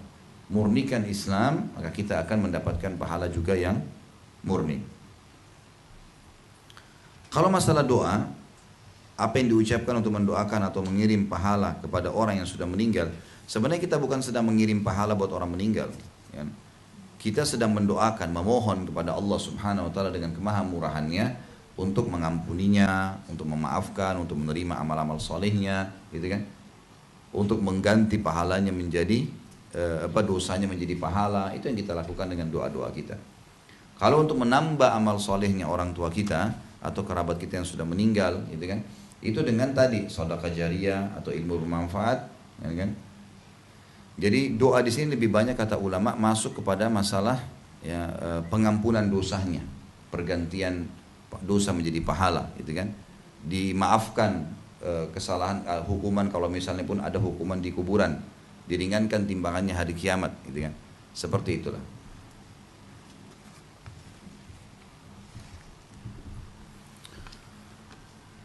Apakah benar kita dilarang memakai tas atau dompet dan lain-lain dengan tulisan dari kulit ular atau buaya dan binatang buas lainnya, dan tidak boleh memperjualbelikannya? Dalil apa Ustaz? Ya. Yang kedua Ustaz, doa ketika lapang disukai Allah, apa ada dalilnya? Baik, tentu saja kaidah dalam fikih adalah semua yang diharamkan dikonsumsi dagingnya haram untuk diintifa. Intifa itu digunakan. Kasus misalnya ular, hewan darat bertaring, ya, kan dia dilarang makan, maka dagingnya, kulitnya, apa saja berhubungan dengan dia nggak boleh, kan gitu. Semua yang haram dimakan maka haram juga untuk dimanfaatkan, termasuk ditransaksikan. Semua tidak dibolehkan, gitu kan. Tapi kalau hewan air, walaupun bertaring lain. Saya pernah sampaikan, kalau fatwa ulama, ya, jumhur ulama menyepakati sebenarnya kalau fatwa-fatwa yang terakhir, ya, yang saya tahu dari Lajnah Daimah itu menyebutkan kalau buaya itu masuk dalam hewan air. Walaupun dia bertaring, dia masuk di air. Terbukti dia memang banyak menghabiskan waktunya di air. Dia kadang-kadang hanya keluar di waktu-waktu tertentu saja, gitu kan. Hanya untuk mengeringkan dirinya dan seterusnya, gitu kan. Dan itu juga terjadi kepada beberapa jenis hewan air, seperti misalnya ada sebagian ikan yang memang sering ada di permukaan air untuk menghangatkan tubuh mereka, gitu kan. Itu sering terjadi. Nah, ini masuk dalam hewan air. Kalau hewan air halal untuk dimakan, berarti halal untuk dipakai. Ya. Jadi memang dibedain antara buaya sama ular, ya. Buaya sama ular, gitu. Tapi kalau misalnya gini, kalaupun misal masuk dalam bab syubhat, maka ibu-ibu lebih baik tinggalkan. Dan pertanyaannya, kenapa sih kalau nggak pakai tas yang dari ular? Kenapa? Nggak ada masalah, gitu. Pakai yang lain, kenapa? Ya. Kalau masalah dalilnya tadi sudah saya sebutkan, ya, tentang masalah tidak boleh memperjualbelikan. Semua yang haram dikonsumsi haram untuk ditransaksikan atau haram untuk digunakan, ya. Doa ketika lapang disukai oleh Allah. Apa dalilnya? Hadis Bukhari tentang masalah dalil itu. Kata Nabi SAW, kenalilah Tuhanmu sementara kau lagi lapang, maka ia akan mengenali kamu sementara kamu sudah susah. Sementara kamu lagi susah. Jadi kalau kita lagi sehat, kita lagi semua alhamdulillah nikmat ada, gitu kan? Makanan ada, minuman ada, kendaraan ada, gitu kan? Makanya sering-sering Bapak Ibu sekalian, kalau lagi duduk di kamar, di rumah, gitu kan, renungin nikmat-nikmat Allah. Sejuknya AC yang sedang kita hirup, ranjang yang empuk yang sedang kita pakai, ya, spraynya bagus, kita mau masuk kamar mandi airnya masya Allah ada, gitu ya. Bayangin kalau satu kali aja air mati, nggak ada air, sulitan mau mandi nggak enak, mau buang air besar mau aja nggak bisa, gitu kan. Itu sebuah nikmat dan satu persatu nikmat itu lihat, sehingga kita sering bersyukur kepada Allah Subhanahu Wa Taala. Syukuri nikmatnya Allah Subhanahu Wa Taala, maka itu hal yang sangat luar biasa. Ya, akan mendorong kita terbiasa untuk akhirnya bersyukur, dan bersyukur itu bagian daripada doa ya. Jadi dalam keadaan kita lagi sehat, lagi banyak nikmat, kita bersyukur kepada Allah SWT atau berdoa padanya. Dan saya sudah pernah jelaskan dalam bab doa kita, kalau berdoa dalam keadaan lapang untuk dipertahankan nikmat itu adalah lebih besar dan lebih afdal daripada kita berdoa pada saat kita sedang sulit. Seperti misalnya kita lagi sehat, lalu kita mengatakan, ya Allah, pertahankanlah kesehatanku ini, karuniakanlah aku kesehatan. Itu lebih afdal daripada kita sudah sakit baru minta disembuhin. Kita lagi kaya, lagi ada rezeki, ya Allah, berkahilah rezeki ini, gitu kan? Itu lebih afdal daripada orang sudah bangkrut usaha baru minta berikan jalan keluar. Bukan tidak boleh, boleh, tapi lebih afdal orang kalau memohon kepada Allah sementara memang nikmat lagi memuncak, karena biasanya orang lalai pada saat itu ya. Orang menganggap nggak perlu berdoa. Nah, ini pemahaman yang mesti diluruskan. Apa maksud dan arti dari hadis Muslim yang berbunyi akan masuk surga satu kaum yang hati mereka seperti hati burung? Maksudnya seperti hati burung bagaimana Pak Ustadz? Maksudnya ya ini istilah dari Nabi SAW. Ulama hadis berselisih pendapat tentang masalah ini. Tapi Allahu alam, yang saya ketahui adalah yang banyak dipilih oleh para ulama, hati mereka seperti hati burung. Yang dimaksud adalah burung itu umumnya memiliki hati yang mudah untuk keluar dari masalah. Seperti misal burung itu kita bedakan dengan hewan-hewan yang ada di darat atau di air. Kalau dia melihat mangsa, kemudian mangsa itu sempat mau diserang dan tidak jadi, maka burung itu akan pergi seketika. Tidak ada masalah buat dia. Dia akan cari mangsa yang lain. Berbeda misalnya dengan hewan darat, dia akan terus mengejar sampai maksimal, baru kemudian dia ya, melepas kalau memang harus lepas. Sama halnya dengan hewan air, itu biasa mengejar sampai dia mendapatkannya. Berarti hati burung memang diistilahkan oleh para ulama hadis adalah hati yang baik ya, maksudnya hati yang mudah memaafkan. Tapi ini istilah ya, ini istilah yang untuk memberikan gambaran kepada orang yang nanti di surga itu suka memaafkan, ya, mudah untuk melupakan apa saja kalau memang bukan haknya lagi ya gitu. Karena ini juga dijelaskan dalam hadis yang lain, seluruh penghuni surga postur tubuh mereka seperti Adam, wajah mereka seperti Yusuf, dan hati mereka seperti Ayub. Ya. Ayub alaihissalam adalah orang yang sangat sabar, gitu kan, yang sangat sabar. Jadi semua kekurangan dunia ini sifatnya hanya sebentar. Jadi semua yang dikatakan jelek lah, kurang fisik lah, apa sajalah, ada masalah di kulitnya, ada masalah di wajahnya, ada masalah di secara umum fisiknya, semua itu sebenarnya hanya sifatnya duniawi, dan tidak ada sesuatu yang mengkhawatirkan di situ. Ya, karena itu hanya akan sampai di dunia saja. Ya, saya ingatkan kembali hadis Nabi SAW yang berbunyi bahwasanya semua jasad kalian akan dimakan oleh tanah kecuali tulang ekor kalian yang darinya Allah membangkitkan kalian. Dalam pemilihan pimpinan misal yang akhir-akhir ini banyak sekali muslim yang memilih pemimpin non-muslim. Padahal dalam Al-Quran jelas bahwa kita sebagai muslim dilarang memilih pemimpin non-muslim. Apakah ini termasuk dosa besar dan membatalkan keislaman? Bapak Ibu sekalian, tidak boleh milih pemimpin non-muslim. Tidak boleh. Jelas bahasa saya ya. Ini nggak boleh. Apapun alasannya, mau cerdaskah, mau pintarkah, mau hebatkah, nggak bisa kecuali kita berada di negara mereka. Kalau kita berada di Amerika, berada di Australia, berada di Eropa, memang muslim minoritas, mereka jadi pemimpin ya sudah, gitu kan. Itu pun kalau wajib disuruh milih ya, kalau enggak jangan ikut-ikutan milih. Nggak boleh, surah Al-Ma'idah jelas masalah itu. Ayat 54 sampai kalau nggak salah 58 menjelaskan masalah itu. Allah mengharamkan memilih orang-orang kafir sebagai pemimpin. Nggak bisa sama sekali, nggak ada celahnya. Nggak ada celahnya. Baik, bagaimana Ustadz? Sering gitu, banyak orang Islam berargumen, kalau bertemu antara pemimpin non-muslim yang baik, yang adil, dengan orang muslim yang jahat. Loh kenapa kok harus dipertemukan dengan muslim yang jahat nih? Kok bisa begitu? Gitu kan? Kalaupun benar terjadi, jangan milih dua-duanya. Gitu kan? Kenapa harus terlibat? Kan gitu. Tidak boleh memang. Karena hukum syariat tidak membolehkan, kecuali dia masuk Islam. Jadi nggak bisa. Alasannya apapun nggak boleh. Karena sangat wajar orang non-muslim pada saat dia memimpin, dia memuliakan agamanya. Wajar nggak? Sekarang gini, saya menjadi seorang pemimpin, saya muslim, saya bangun masjid. Wajar nggak? Wajar. Baik, kalau seorang Nasrani jadi Nasrani bangun gereja, wajar nggak? Wajar. Ya kan? Berarti dia akan mengembangkan agamanya di tengah-tengah kita. Nggak bisa. Itu minimal itu. Minimal yang dia lakukan. Terus Bapak Ibu ngomong apa kira-kira kalau dia bangun gereja? Oh, agama saya. Ya, nggak mungkin dilarang kan gitu. Yang orang Islam juga saya kasih misalnya. Dan memperbanyak tempat ibadah mereka di tengah-tengah umat Islam sudah satu pelanggaran tuh. Nggak boleh. Kan gitu. Nggak bisa. Kita nggak boleh memberikan dukungan kepada ahli kitab, apalagi bukan ahli kitab. Yahudi Nasrani aja nggak boleh. Yang wanita mereka masih bisa menikah dengan laki-laki muslim dalam surah Al-Maidah ayat 5, tetap tidak boleh jadi pemimpin, apalagi agama lain. Yahudi mengatakan Uzair anak Allah, Nasrani mengatakan Isa anak Allah. Bagaimana kita bisa mendukung seorang pemimpin yang mengatakan Allah punya anak?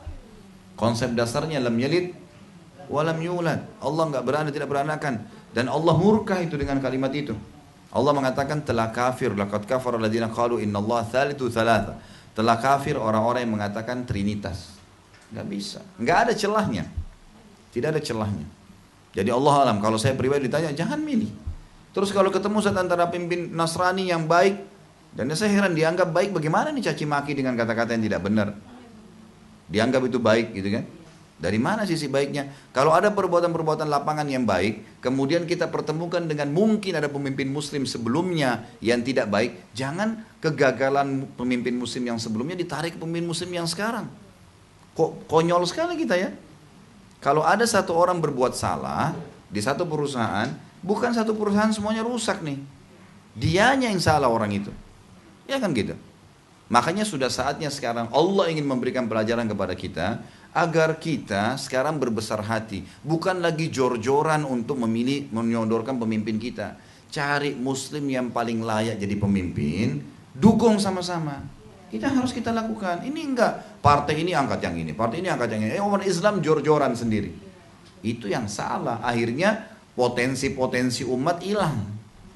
Kalau kita mau ikuti syariat kita Bapak Ibu sekalian, kita harus mencari pemimpin yang muslim, yang paling pintar agamanya, gitu kan, dan tidak mengejar jabatan. Banyak kampus kita itu di Indonesia tidak sedikit, banyak orang-orang yang cerdas di kampus-kampus tuh. Kenapa nggak diambil mereka? Ambil jadikan pemimpin, gitu kan. Ini juga semuanya sistem-sistem seperti ini mesti diperbaikin nih. Ya, sistem ini semua harus diperbaikin. Jadi memang kita sudah bermasalah di sistem demokrasinya dari awal. Siapa yang paling besar suaranya, dia yang menang.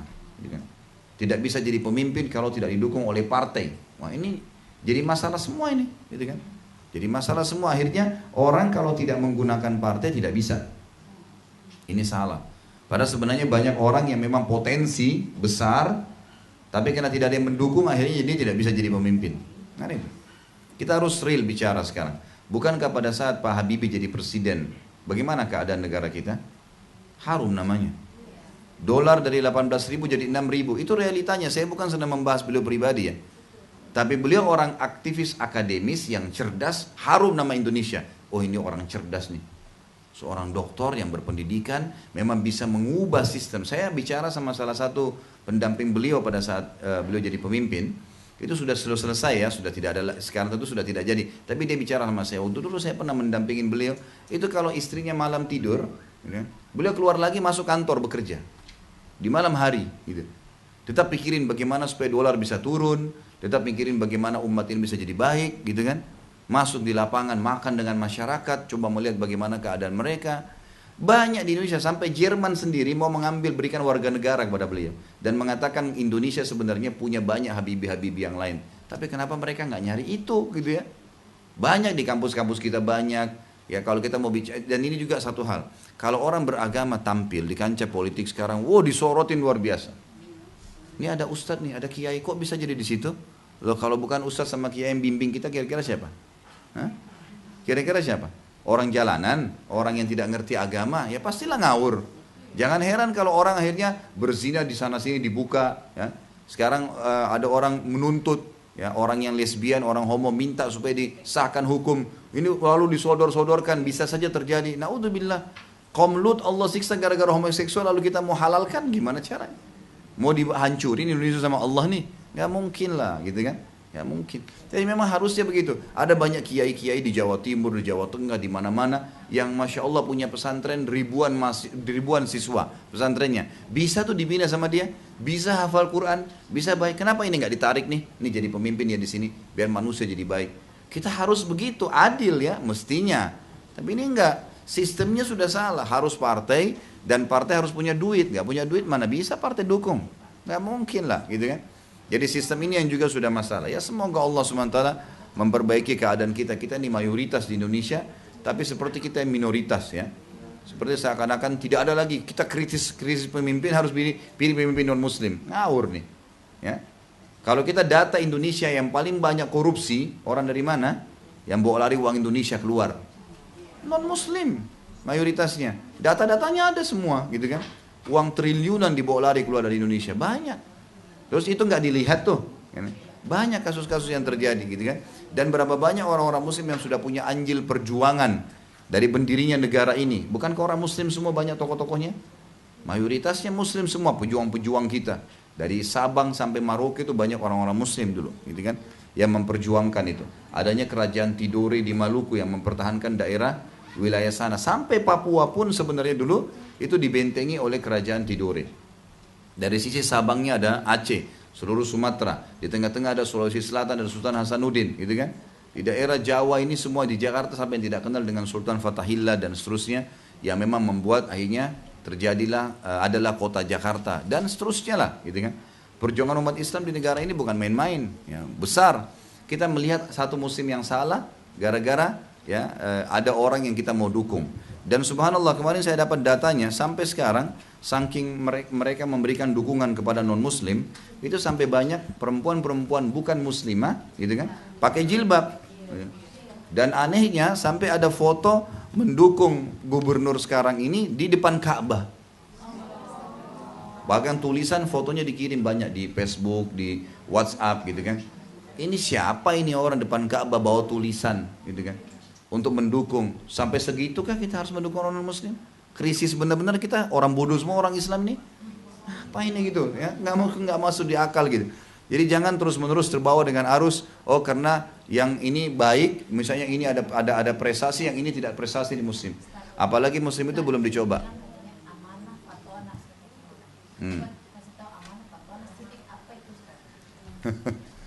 Amanah itu artinya orang yang menjalankan apa yang dibebankan, gitu kan. Fatwana sebagai contoh, suri tauladan, masuk dalamnya adalah perilaku, akhlak, ya, kebaikan-kebaikan keseharian itu semua, gitu kan. Dan itu memang sifat-sifat orang muslim. Tapi begini, terlepas daripada semua sifat itu, tidak boleh memilih pemimpin non muslim, titik, apapun alasannya. Kita nggak ada celah untuk itu di wilayah yang mayoritas muslim, gitu kan. Itu memang begitu, dan sudah panjang lebar tadi saya jelaskan bagaimana caranya kita mencari pemimpin muslim. Kita tidak kekurangan, terlalu banyak pemimpin kita, dan harus sekarang umat Islam, pemimpin ormas, pemimpin partai, ya, pemimpin yayasan, pemimpin pesantren harus sekarang bersatu dalam satu suara untuk mencari pemimpin muslim yang benar, gitu kan? Harus ini, sudah harus sepakat, semua kepentingan-kepentingan partai, ormas ini, yayasan dibuang jauh-jauh. Di depan kita ada namanya bendera Islam, itu yang harus kita perjuangkan. Kalau kita sudah tahu orang itu ustadz atau ustadzah, alirannya sufi, kita tidak bolehkah belajar sama dia Sebenarnya kita berteman, berinteraksi sebagai saudara muslim bisa saja. Tapi kalau belajar saya sarankan jangan. Ya, saya belajar jangan. Karena kalau belajar, kebanyakan teman-teman kita yang mendalami ilmu tasawuf memang jauh dari dalil. Mereka nggak menggunakan dalil Al-Quran dan Sunnah, gitu kan? Bahkan mereka punya pemahaman yang dikatakan syariat itu hanya untuk orang awam. Orang awam. Jadi kalau syariat untuk orang awam, lalu mereka dapat syariat dari mana? Mereka dapat hukum dari mana? Alasannya bisa berhubungan langsung sama Allah lah. Ini semua tidak pernah dari 1400 tahun lalu Nabi SAW ajarkan. Tidak pernah. Ini semua was-was syaitan yang menyesatkan manusia. Menyesatkan dia, menyesatkan manusia. Jadi nggak boleh. Gitu kan? Bagaimana ada berdoa yang seharusnya? Haruskah kita dalam keadaan wudu? Ya. Bagaimana cara doa bisa dikabulkan? Sudah kita sebutkan ini, ya. Mungkin yang bertanya tidak hadir. Kita kan sebutkan kemarin berapa belas tuh syarat diterimanya doa kan? Ada semua kita sebutkan. Harus ikhlas kepada Allah, harus memulai dengan tahmid dan salawat, memohon kepada Allah dengan khauf dan tamak, takut kepada Allah dan berharap tamak terhadap rahmat Allah. Kemudian harus yang berdoa seorang muslim, gitu kan? Harus menjauhi makanan, pakaian dan minuman yang haram. Tidak boleh meminta yang haram, ya. Kemudian juga syarat yang lain adalah memaksimalkan menggunakan asmaul husna, ya, memuji-muji Allah dengan asmaul husna. Kemudian juga memaksimalkan tempat dan waktu yang mustajab doa, menggunakan lafaz-lafaz doa yang mustajab yang disampaikan oleh Nabi SAW, doa-doa pilihan Nabi SAW. Jadi ada syarat-syaratnya memang, gitu kan? Tidak tergesa-gesa, ya. Itu semua syarat diterimanya doa. Kalau apakah berdoa harus punya wudhu? Jawabannya enggak harus. Ya. Tidak harus punya wudhu. Tapi kalau bapak ibu mau berwudhu jauh lebih baik. Misal gini, kita lagi di mobil tidak ada wudhu. Lalu kemudian kita lihat ada tabrakan.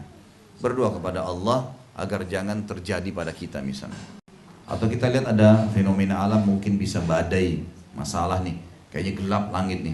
Sambil berdoa kepada Allah SWT. Tidak sempat wudhu, enggak masalah. Karena tidak ada syarat harus wudu. Tapi kalau ada orang punya kesempatan lagi santai di rumah, dia wudu lalu dia berdoa kepada Allah, itu ya lebih baik. Bagaimana cara badal haji? Umrah untuk orang tua, suami, sedangkan anak-anaknya tidak punya mahram. Begitu juga dengan saudara sekandung yang meninggal, wanita. Tentu saja dilakukan badal haji adalah kita mengeluarkan dana yang kita milikin kepada orang yang bisa dipercaya. Ya, sekarang kalau fatwa ulama masalah badal haji boleh diberikan kepada orang yang dipercaya, gitu kan? Kalau biasanya kalau kami di yayasan memberikan kepada teman-teman mahasiswa di Madinah, gitu ya, dengan anggaran sekitar $1.500 ya, per orang. Jadi ibu dan bapak sekalian tidak perlu hajikan orang tuanya, cukup orang lain yang lakukan, gitu kan? Orang yang lakukan. Mereka lebih faham, biayanya lebih sedikit, gitu kan? Dan kalau kita juga punya kesempatan untuk haji, hajilah buat diri kita kembali. Baik, saya sudah haji 2 tahun lalu Ustaz, 5 tahun lalu, nggak apa-apa haji lagi. Karena tidak ada jaminan haji tahun lalu diterima? Belum ada. Dan kalaupun diterima, sudah dicatat di buku amal kita tahun lalu. 2 tahun lalu, 5 tahun lalu. Sekarang kan kita punya buku amal lagi. Ya, kita butuh haji. Atha bin Abi Rabah rahimahullah seorang ulama tabi'in haji sampai 70 kali.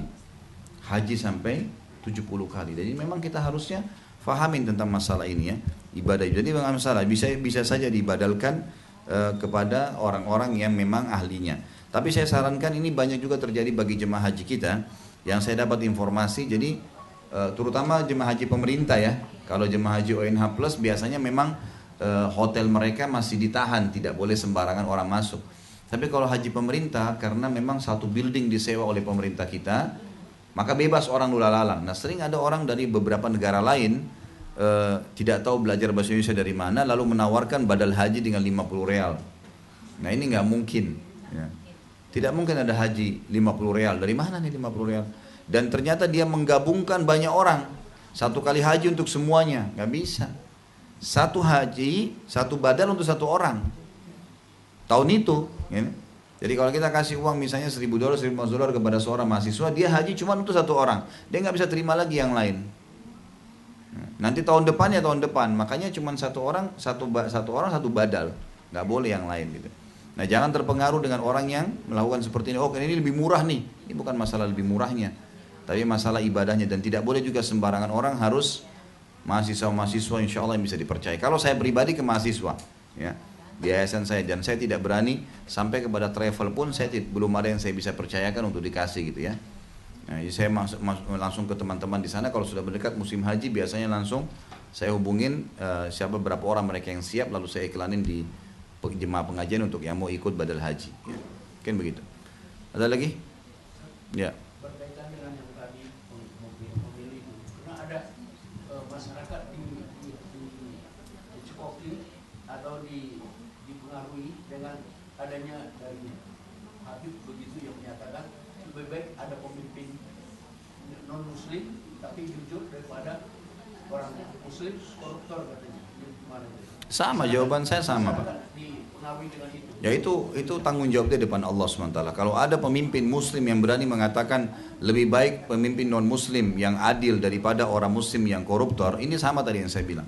Dia bertanggung jawab depan Allah SWT hari kiamat. Dan salahnya dipertemukan antara pemimpin muslim yang koruptor dengan orang non muslim yang ini gitu kan. Nah ini keliru ini. Nggak bisa seperti itu, kita nggak adil namanya. Kenapa kita nggak cari pemimpin muslim yang baik? Dan masih ada waktu kok sekarang. Kalau memang mau benar-benar serius, semua ormas bersatu, kemudian mereka menyampaikan, ya ini kita harus pilih seorang muslim, dan carilah muslim-muslim yang benar, tanpa mengedepankan egonya, tanpa mengedepankan nama ormasnya, partainya. Ini orang yang paling layak, pemimpin muslim yang adil. Dan begitulah yang dicontohkan oleh para sahabat ridwanullahi alaihim. Siapa yang paling baik, maka dia yang dipilih. Allahu a'lam. Mungkin begitu dulu insyaallah sampai di sini, karena ini hari Jumat, ada khutbah Jumat yang harus disiapkan. Kita sampai sini, mudah-mudahan Allah Subhanahu wa taala memberkahi majelis kita, dan juga Allah Subhanahu wa taala mengangkat masalah semua muslim yang masih tertimpa atau ada masalah yang sedang dihadapin.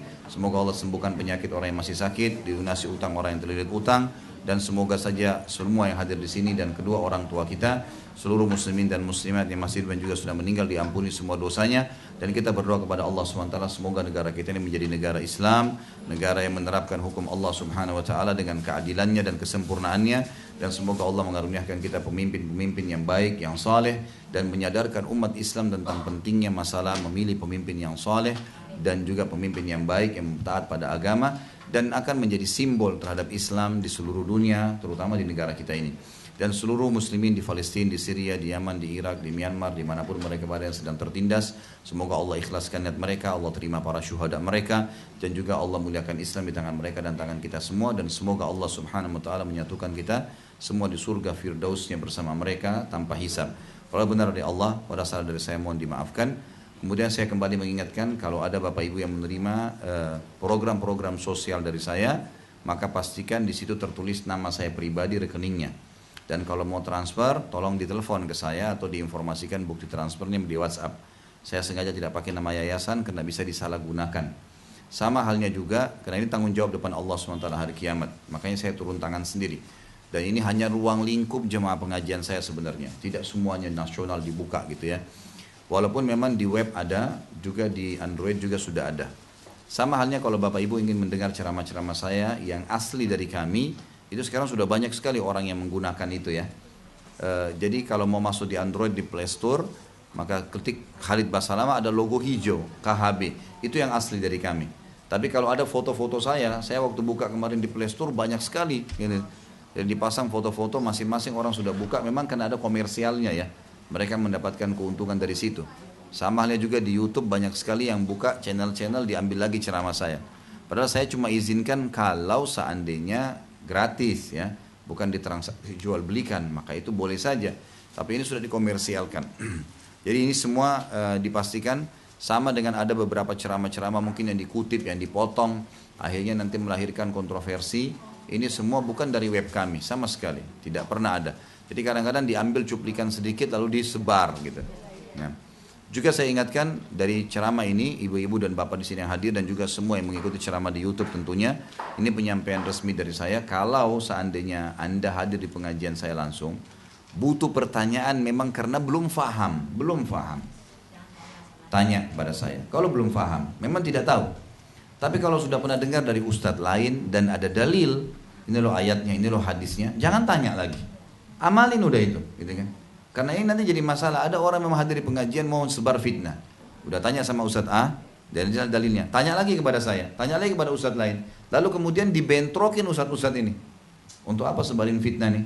Ustadz sana bilang begini, Ustadz sana bilang begini. Kadang-kadang ada juga Ustadz dai-dai yang emosional, tidak paham hikmah dalam dakwah, langsung main serang.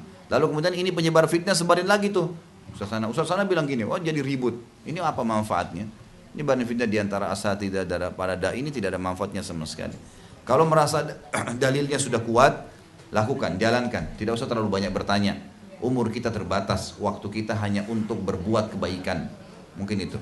Subhanakallahumma bihamdika asyhadu an la ilaha illallah astaghfiruka wa atubu ilaik. Wassalamualaikum warahmatullahi wabarakatuh.